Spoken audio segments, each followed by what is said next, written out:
예, 오늘 말씀의 제목은 영원한 삶을 위한 양식이라는 제목입니다. 영원한 삶을 위한 양식. 여러분, 만약 이 세상에 영원히 살 수 있는 음식이 영원히 살 수 있는, 한번 먹으면 배고프지도 않고 목마르지도 않고 한번 먹으면 영원히 살 수 있는 음식이 있다면 사람들은 과연 어떻게 할까요? 그 음식이 이 세상 어딘가에 있는데 그것이 발견됐다면, 아마도 그 음식을 얻기 위해서라면 목숨을 걸고서라도 기꺼이 뛰어들 것입니다. 돈과 수고 그리고 기술과 지식을 총동원해서 그 음식 하나를 차지하기 위해 온갖 노력을 다 할 것입니다. 하지만 안타깝게도요, 오늘날까지 이 땅에서는 영원히 살 수 있는 음식은 단 한 번도 발견된 적이 없습니다. 그리고 이제 앞으로 또 보면은 미래에 대한 가능성, 근데 앞으로도 그럴 가능성이 없다라는 거예요. 근데 이것에 대해서 사람들은 이미 알고 있어요.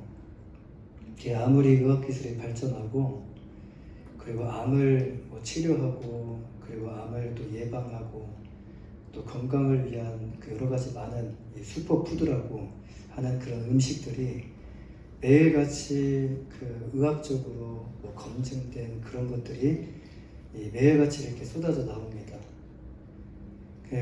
그런데 그런다 해도 그것들이 인간의 수명을 조금 늘려줄 수는 있어요.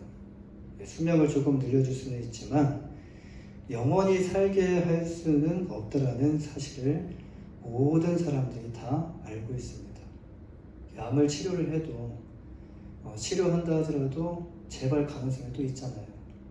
그리고 치료를 한다 하더라도 또 이것이 오랫동안 또 살 수 있도록 할 수 있는 것이 또 아님을 또 사람들이 알고 있어요.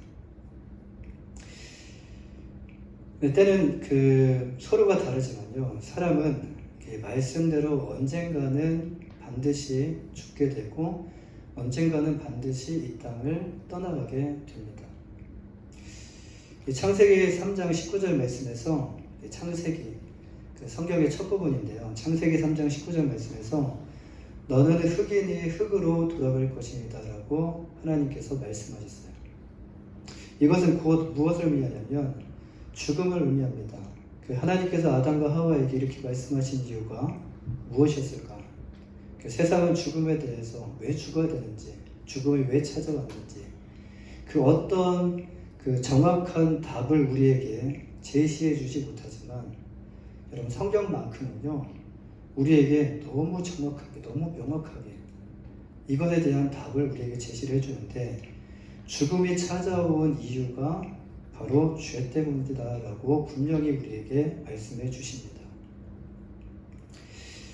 창세기 3장에 보시면 여러분, 인간이 풀지 못하는, 지금도 인간이 풀지 못한 그 죽음에 대한 의문의 해답이 명확하게 나와 있다는 거예요. 그러니까 성경에 어디 정말 보이지 않는 깊숙한 곳에 이것이 숨겨져 있는 것이 아니라 성경에서 3장만 넘겨보면, 성경을 읽었는데 3장 이상만 읽더라도 이것이 죽음에 대한 의문이 풀린다라는 말씀이에요. 인정하고 싶지 않습니다. 이걸 봤을 때 내가 무슨 어떤 사람들이 이렇게 말을 해요. 내가 무슨 죽을 만큼 큰 죄를 지었나, 이런 생각을 합니다. 나는 살면서 그렇게 큰 죄를 지지 않았는데 내 삶을 돌아봤을 때 내 죄가 그렇게 죽을 만큼 큰 죄인가? 라는 이런 생각을 하면서 인정하지 않으려고 한다는 거예요. 우리는 죽음하면 어떤 큰 죄를 생각합니다. 사형에 당하는 사람들의 죄를 보면 중범죄죠. 근데 죽음하면은 우리가 어떤 큰 죄를 생각을 하는데 어떤 큰 죄와 또 어떤 작은 죄를 떠나서요, 크기를 상관없이 죄를 범했기 때문에 죽음이 찾아왔다라는 거예요. 죄를 범했기 때문에 죽음이 찾아왔다. 죽음은 죄 때문에 우리에게 찾아왔습니다. 그런데 이것은 한번 하나님께서 정말 정해놓으신 것이기 때문에 바꿀 수 없어요. 그리고 하나님도 바꾸지 않으십니다. 하나님은 변개치 않으시는 분이라고 성경은 우리에게 또 말씀하셔요. 그렇다면 이제 어떻게 살아야 하는가? 오늘 죽든 내일 죽든 언젠간 죽으니까 이런 그 죽음을, 언젠가 나에게 찾아올 이 죽음을 숙명처럼 받아들이고 지금 이제 남은 그 이후의 그 삶을 의미 없이 흘러보내는 것이 과연 정답인가? 그런데 사람들은 죽음을 운명처럼 받아들이고요, 그저 그렇게 살아간다라는 것이에요. 어차피 다 죽잖아 이런 생각을 합니다. 그리고 사는 동안 그냥 즐기면서 살면 되는 거지라는 이런 생각을 해요. 이것이 이 시대의 많은 사람들의 삶의 철학이 되어버렸습니다. 하지만 정말 이렇게 사는 것이 최선의 삶일까? 근데 이렇게 살아도 또 그걸로 인해서 만족하고 기쁜 것이 아니라 그렇게 산 그 과거를 생각할 때 또 후회가 찾아온다는 거예요. 꼭 이렇게만 살아야 되는가? 이거밖에 없는가? 라는 이런 생각을 하게 된다는 것입니다. 다른 방법은 없을까요? 만약 죽음이 전부라면 우리의 삶에 어떤 큰 의미를 우리에게 부여한다 할지라도, 지금 성을 쌓았습니다. 성을 쌓고 거기에 큰 의미를 부여한다 할지라도 삶은 결국은 무의미하다는 것이에요. 우리는 삶을 살면서 어떻게 해서든지 의미를 억지로 만들어냅니다. 의미를 부여를 해요. 누구를 위한 의미입니까? 세상 어떤 사람들의 의미가 아니라 나를 위한 의미를 그 안에 부여를 한다는 거예요.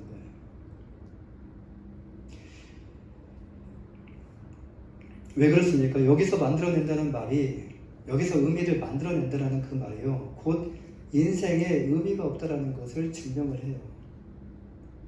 오늘 의미를 만들었는데 그것이 오래가지 못합니다. 영원히 가지 못합니다. 또 내일 가면 또 다른 의미를 만들어내야 돼요. 왜 의미를 부여하죠? 의미가 곧 우리를 살게 하기 때문에, 지금 내가 세워둔 그 의미가 지금 나의 삶을 활력을 주고 살게 하기 때문에 우리가 의미를 부여한다는 거예요.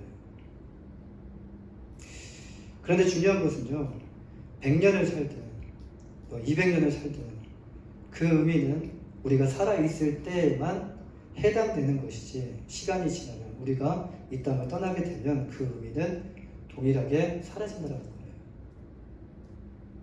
무엇을 의미합니까? 인생의 의미가 없다는 것이에요. 그렇다고 모든 것이 다 헛되니까 열심히 살지 말라라는 말씀은 아닙니다. 열심히 살아야 돼요. 말씀대로 최선을 다해서 우리에게 주어진 인생을 열심히 사셔야 돼요. 근데 열심히 살아도 어떻게 살아야 되죠? 세상의 헛된 의미가 아니라 영원히 지속되는 그 참된 의미를 찾고, 그 참된 의미를 발견하고 붙잡고 기쁨으로 오늘 하루를, 주어진 하루를, 삶을 살아가셔야 된다는 말씀이에요.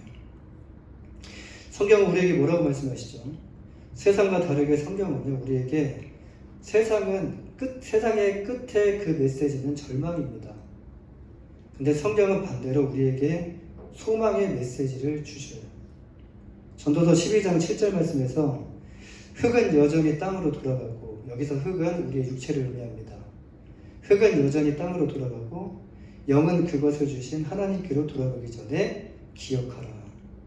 우리의 육체는 흙에서 왔기 때문에 때가 되면 흙으로 돌아갑니다. 우리 안에 있는 영은요, 이제 어디로 돌아간다고 말씀하시죠? 그것을 주신 하나님께로 돌아간다는 거예요. 그 영을 주신 하나님께로 돌아간다. 이날이 오기 전에 이 사실을 깨닫고 기억하라라는 말씀이에요. 이날이 오기 전에. 이날이 오면 늦었다라는 거예요.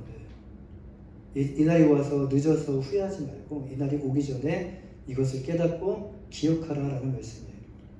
성경은 육체의 죽음이 끝이 아니라는 것을 분명하게 우리에게 가르쳐주고 있습니다.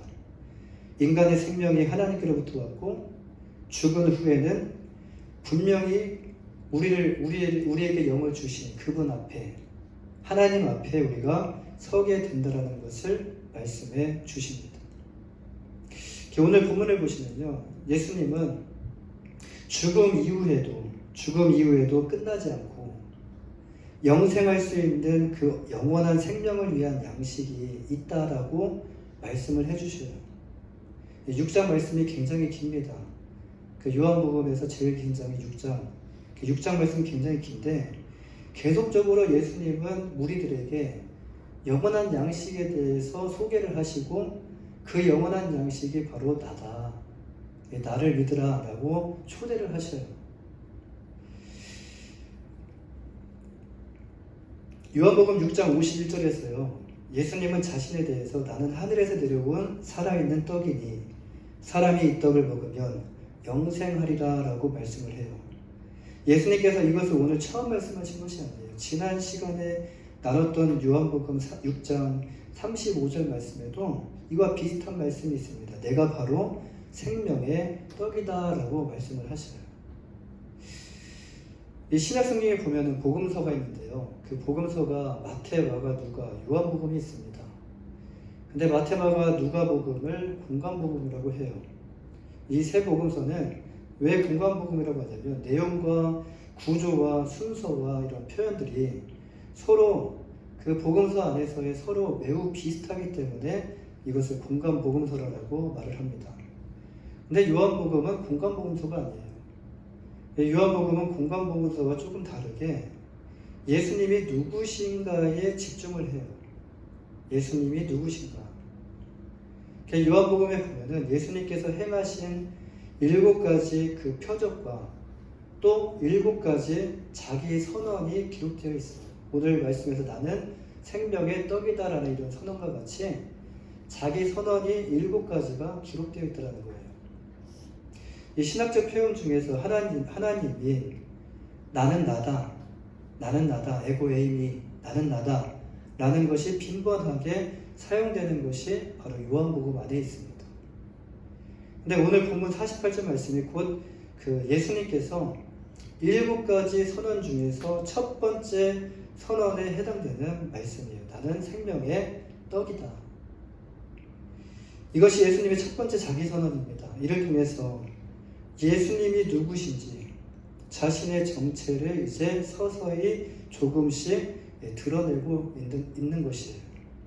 오늘 본문 말씀을 통해서 지금 우리에게도 동일하게 예수님이 바로 영원한 생명을 위한 떡이다라고 말씀을 하시는데 여러분 이 말씀을 들으셨을 때 어떤 생각이 드십니까?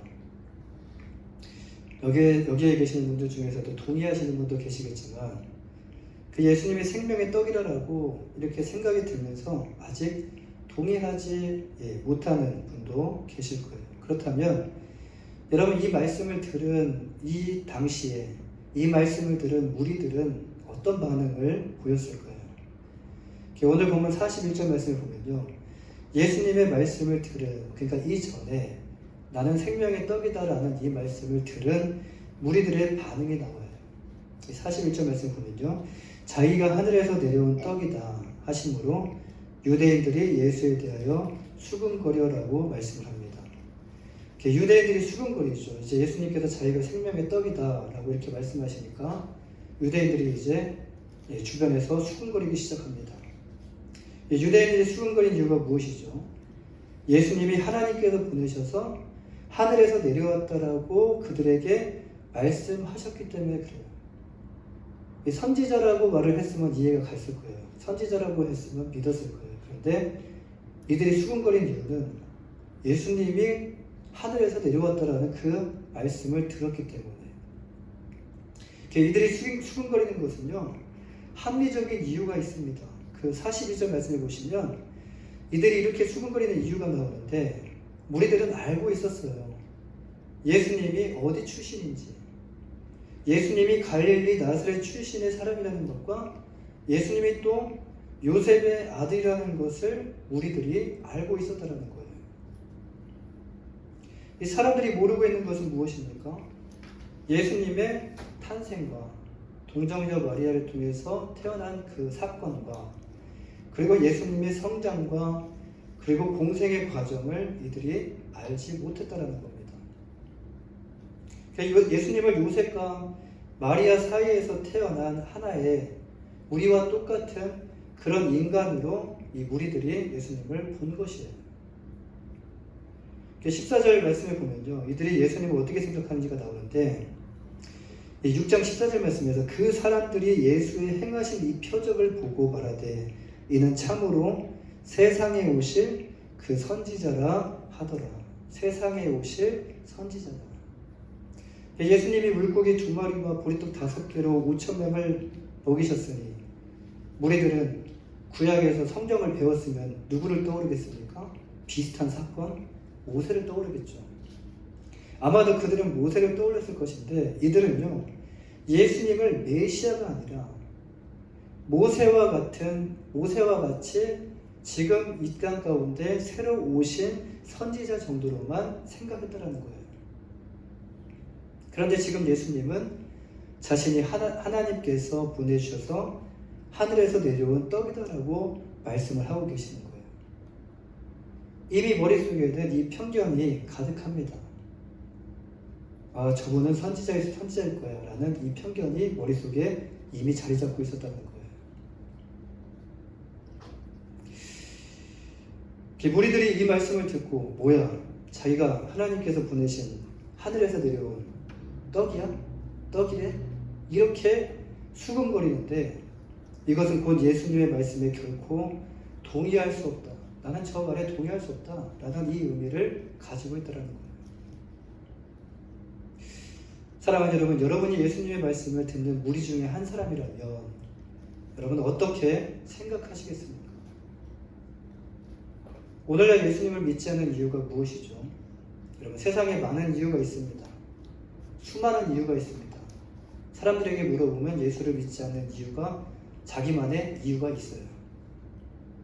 그런데 많은 이유가 있지만 오늘날 사람들이 예수님을 하나님으로 믿지 못하는 이유 중 하나는요, 점점 예수님은 하나님을 믿지 않는 그런 시대가 되어가고 있는데 그 이유 중에 하나가 과학적이고 이성적인 사고방식이 이 세상을 지배하고 있기 때문이라고 말을 해요. 그렇습니다. 예수님이 하나님의 아들이라는 이 사실은요, 여러분 과학적으로 증명할 수가 없어요. 비슷하게 증명을 할 수 있지만 과학적으로 증명이 안 돼요. 이성으로 완전히 또 납득할 수 있는 그런 진리 또한 아닙니다. 그러나 우리가 알아야 할 중요한 사실은요, 과학과 이성이 인간 인식의 전부는 아니라는 거예요. 더 중요한 것은 과학이 증명하고 이성으로 납득이 됩니다. 과학이 증명을 합니다. 그런데 그것이 우리를 예수님께로 인도하지 못한다는 거예요. 그것이 우리에게 믿음을 주지 못한다는 말씀이에요. 이해는 할 수 있어요. 납득은 할 수 있어요. 우리를 예수님께로 인도하시는 분은 따로 계신다고 말씀을 하셔요. 오늘 본문 44절 말씀을 보시면 44절 말씀 혹시 띄워줄 수 있으신가요? 넘겨주시면 44절 말씀 우리 함께 보겠습니다. 시작. 나를 보내신 아버지께서 이끌지 아니하시면 아무도 내게 올 수 없으니 오는 그를 내가 마지막 날에 다시 살리리라. 누가 우리를 예수님께로 인도하신다고 말씀하십니까? 여기서 아버지라고 말씀하시죠? 아버지는 아버지 하나님을 의미를 해요. 아버지 하나님께서 우리를 이끌지 않으시면 아무도 예수님에게 나아갈 수 없다라는 말씀이에요. 무슨 말씀입니까? 하나님께서 이끌지 않으면 예수님을 믿을 수 없다라는 것이에요. 사람의 힘과 과학이나 의학이나 이런 것들을 사람의 힘이죠. 능력이죠. 근데 이 사람의 힘과 이 능력을 상징하는 이런 과학과 이성이 우리에게 분명히 하나님을 알아가는 데 있어서는 도움이 될 수는 있어요. 도움이 될 수는 있지만 그걸로 예수님을 믿을 수 없고 하나님께로도 나아갈 수 없다라는 말씀이에요. 과학과 이성이 필요 없다라는 것이 아닙니다. 오늘 본문에서 말씀하시는 생명의 떡이 누구십니까? 하나님께서 보내신 예수 그리스도가 바로 영원한 생명을 위한 떡이시다라는 말씀이에요. 이 생명의 떡을 먹는 자는 어떻게 된다고 말씀하시죠? 본문 56절 58절 말씀에 이것은 하늘에서 내려온 떡이니 조상들이 먹고도 죽은 그것과 같지 아니하여 이 떡을 먹는 자는 영원히 살리라 라고 말씀하셔요. 여기서 떡을 먹는다라는 것은 본문 47절 말씀과 같이 믿는다라는 의미와 같아요. 믿는다. 예수 그리스도를 하나님께서 보내신 구세주로 죄에서부터 우리를 구원하여 주실 구세주로 믿는 자는 영원한 생명을 가지게 된다라는 말씀이에요. 여러분, 예수님은 누구시죠? 예수님은 성자 하나님으로서 성부 하나님처럼 영원하신 분이 바로 예수님이셔요. 비록 육체의 몸을 입고 오셨지만 그 육체의 몸을 입고 오신 이유가 죄를 해결하기 위해 오셨지, 그걸로 인해서 우리 그분이 영원하신 분이 아니라는 것이 아닙니다.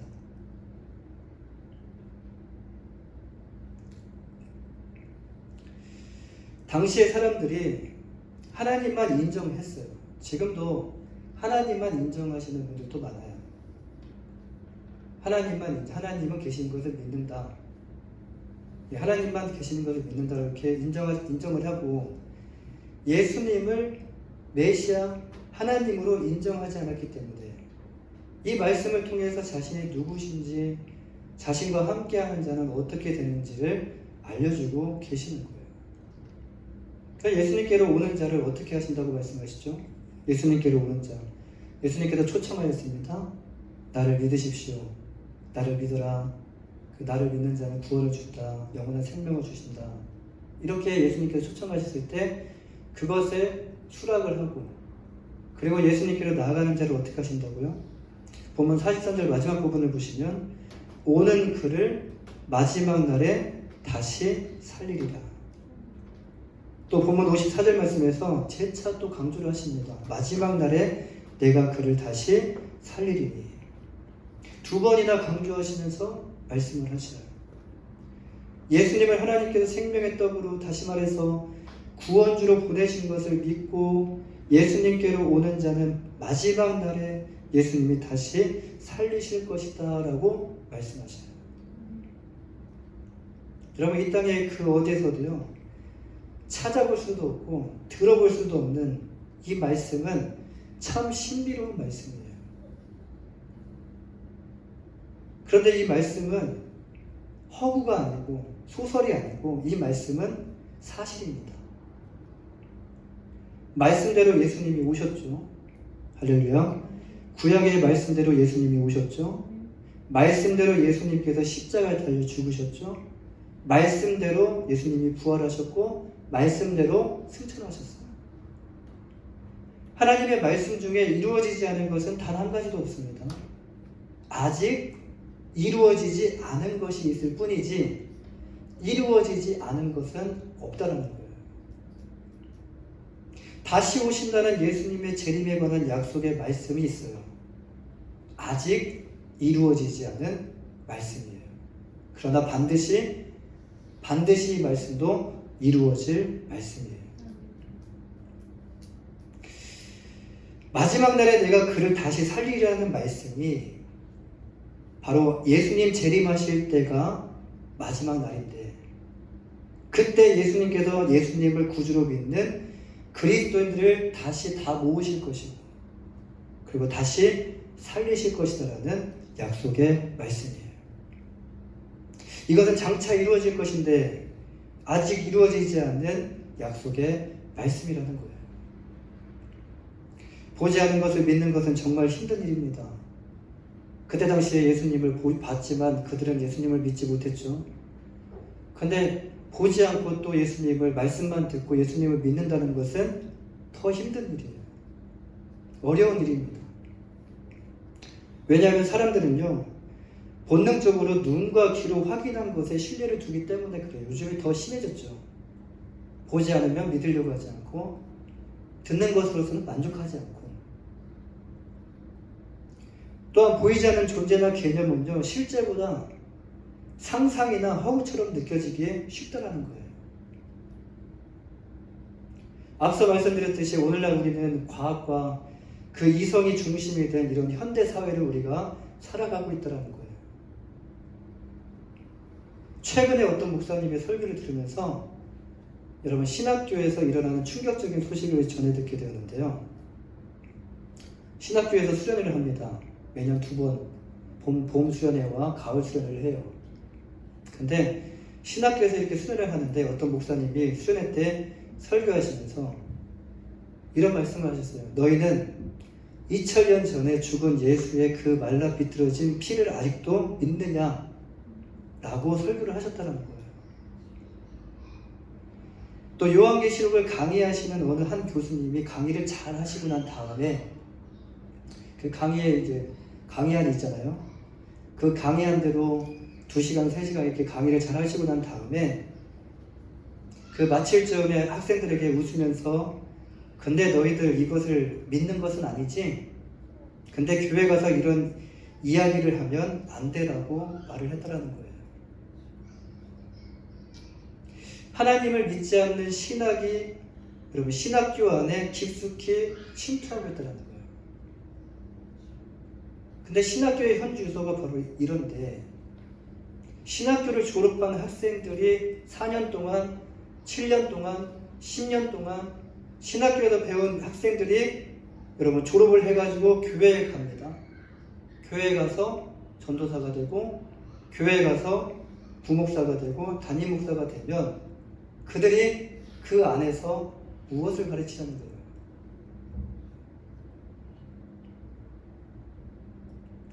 신학교가 타락했는데 교회가 타락하지 않겠습니까? 오늘날 교회가 이성을 앞세워 신본주의가 아니라 인본주의를 가르치고 있으며 하나님의 말씀보다도 하나님의 말씀을 가르치는 것처럼 보이지만 하나님의 말씀보다도 세상의 지식과 철학을 더 중요하게 여기고 가르치고 있는 것이 교회의 현 주소입니다. 어쩌면 이런 이유 때문에 앞으로 예수님을 믿는 일이 더 힘들어질 수도 있어요. 나도 모르게 이것이 내 몸에 배이게 된다는 거예요.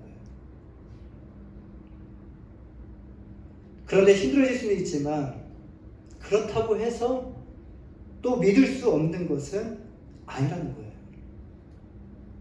과학과 이성으로 믿는 것이 아니기 때문에 할렐루야.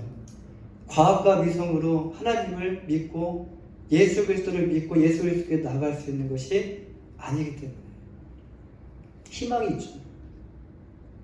하나님께서 이끌면 그 누구라도 예수님을 믿을 수 있다라는 거예요. 여러분 이것은 사람의 힘과 능력이 아니라 그 믿음은 하나님의 손에 달려있다라는 말씀이에요. 사랑하는 여러분 정말 여러분 영원히 살기를 원하십니까?